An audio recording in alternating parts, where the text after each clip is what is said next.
we just wanted to come and talk a little bit about the course that courses that you're hosting this semester. This group of courses, we call them the Star Rotation courses. They are actually a 5-hour block of courses that our teacher candidates take. They're primarily sophomore students, but the courses are focused on understanding learners that have a specific diversity. When we redid our curriculum about 3 years ago, our partner teachers and administrators said, your candidates really need to come to us having experiences with these types of learners. You know, they have some technology experience, they have some diverse learning, holistic experience, but they really need to understand these learners. And those 4 types of learners were students living in poverty, students who are gifted, yay, students who are have a specific disability, and students who are English language learners. So we didn't really have those courses. We had a diverse learner course. So we redid the curriculum and came up with this block of courses. Now, students coming to you will have already had the Working with Students in Poverty. That is a Developmental Sciences in Poverty course. This block of courses focuses on the other 3. They are a block of courses for a couple of reasons. One, it gives us a 5-hour block. Those of you that can think back to college, you know that things happen in these hours. For us to get a big block of time that they can spend with you at the school, we needed to combine them into a block. It also gives them time to think about different learners and do some comparison and thinking across diversities. Because we know what helps one specific student, one strategy, it may help the whole class, and it may cross diversities. So it gives them a lot of time to think. So because they're blocked this way, they can be with you from 7:30 to 10:50. That's a large block of time. Now, we may have a little bit of travel on the back end of that, that they have to get back for another class, but otherwise they're going to be with you. And I asked Jocelyn if we could talk to all of you, because what happens is, for the most part, they're going to be following a student.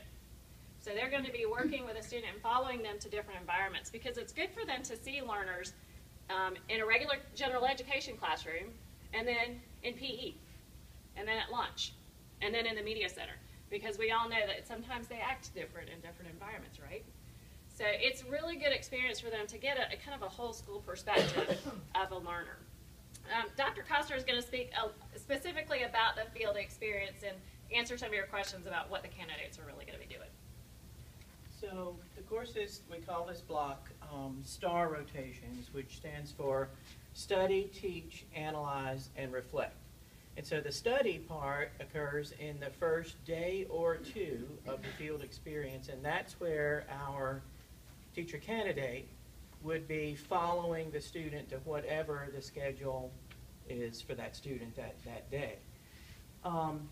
After that, the teaching part, we are looking at that as a co-teaching event, not even a full lesson. It's an activity, a task that you and the teacher candidate would do together in using some model of co-teaching. That might mean small groups or stations where you're at one station, the candidate is in another station, or you're together at one and students are working independently in some other way. But it's not really, we're not intending that our teacher candidate would pull that target student aside for something. This is part of being integrated with the class and doing things that are appropriate for that individual that also work for other students in the class. So in that co-teaching event, it would be something that's part of your curriculum, something that you're doing anyway, something that fits your schedule in terms of the curriculum. But the candidate is going to bring to that topic and to that activity, or maybe it is an activity, a strategy of some sort that is appropriate based on that student's needs. And, well, hopefully they'll bring like a short list of 2 or 3 of these strategies that might be appropriate, and you help negotiate and figure out what would be best there. Now, occasionally, because we don't, these are sophomores, they're not far along in the program, they may bring a short list of 2 or 3 strategies, and you look at that and say, well, no. Not quite. So let's rethink this. And that's part of what we need you to do. We think that we're doing what we need to in terms of getting them to select strategies that are appropriate. But every child's needs are different, And so you're the one who knows best. We're just wanting to make sure that in some way, whatever that content activity is, that there's something being employed that's appropriate for that student's particular identified disability, for the way in which that student is gifted, or for the aspects of English that that student needs to be working on in terms of advancing in proficiency. So there's study and there's teach. And then there's analyze and reflect, and those kind of go together. After this co-teaching event, you would talk with the teacher candidate and kind of look at how that one student performed in terms of that task, and some of that might be relative to how other students performed, so that you see what some of the differences are in terms of English proficiency and how that individual student may have benefited from the strategy that was chosen. And the student then, the whole overall task is kind of a case study of the student that they're working with in each of these situations. So you're helping to give that background information in the beginning, as well as thinking through that situation and analyzing what happened at the end. In the gifted course, that is the smaller of the courses. This is a 5-hour block. The gifted course is 1 credit hour. That will be the one where the students are working with you first. So they'll come for 3 days, and all of that day, each of those days, is focused on working with the gifted student. After that, there'll be 2 days for working with the English learner, then 5 days for special ed, and 3 days again for the English learner. And the reason for the break with the English learner has to do with the design of the content of the course. We just thought that would be better for our situation. In the study aspect, one of the things that you'll need to help with is developing some of this background information. And that includes things like at least seeing an IEP. And that doesn't mean that you're going to make a copy and hand it to the candidate. They're not going to take a permanent record home with them. And that's actually been asked before.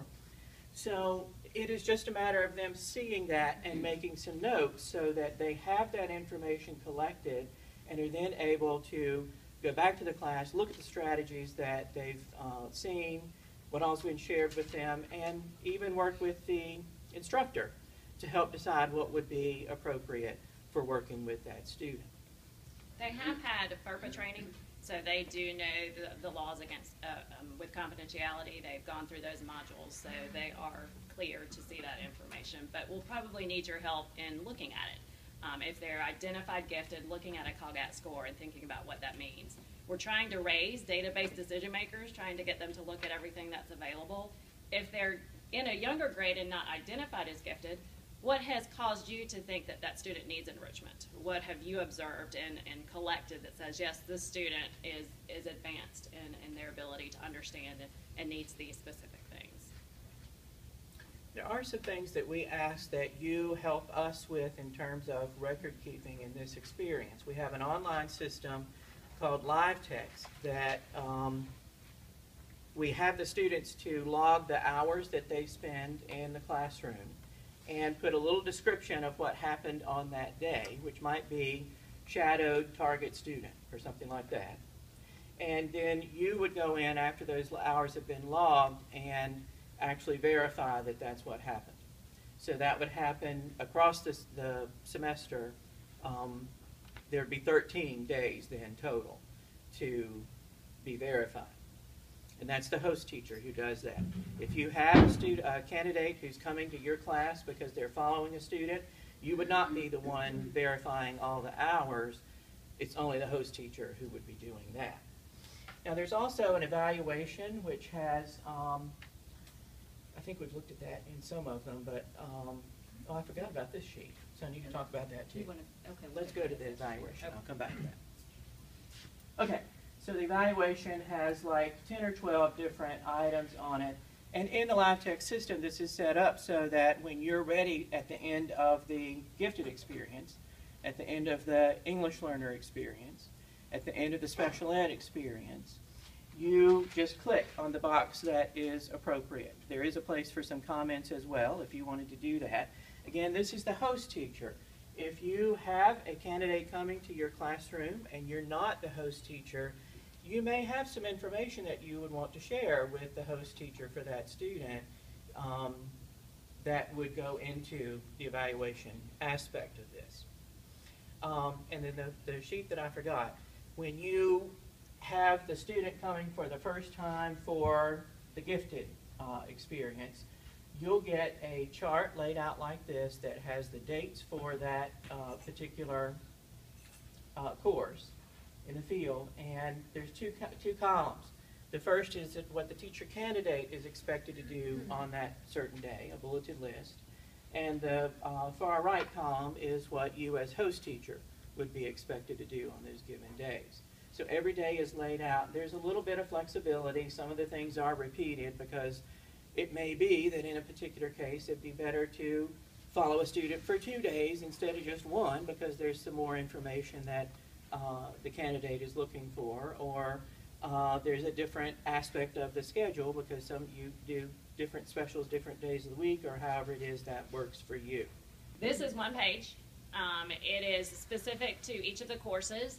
These actual competencies down here, the professionalism and disposition, may sound similar to the ones that you saw on that one because we build over the program. So we also look for tendencies. You know, if there's something that they still aren't quite doing, we can follow them. So these are going to sound familiar, but maybe a little simplified because, again, they're a year earlier. But they will sound familiar, and they will be the same for all 3 courses. These up here are specific to the rotation. So there's only 3 that are specific to the content of each of those 3 courses.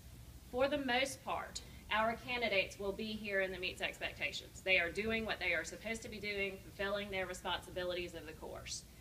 There are some, we typically see about 10% of them that excel up here in the exceeds. I mean, they take initiative, they have an innate ability to know what's going on, to know those specific strategies. They really know that learner. That's what that column is reserved for, and they know that. And don't let them tell you otherwise. They have been told. Most of you will be here.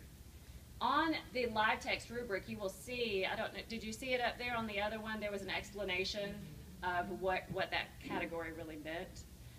So the same thing applies here, and they will see that too, that this is really where we expect them to be.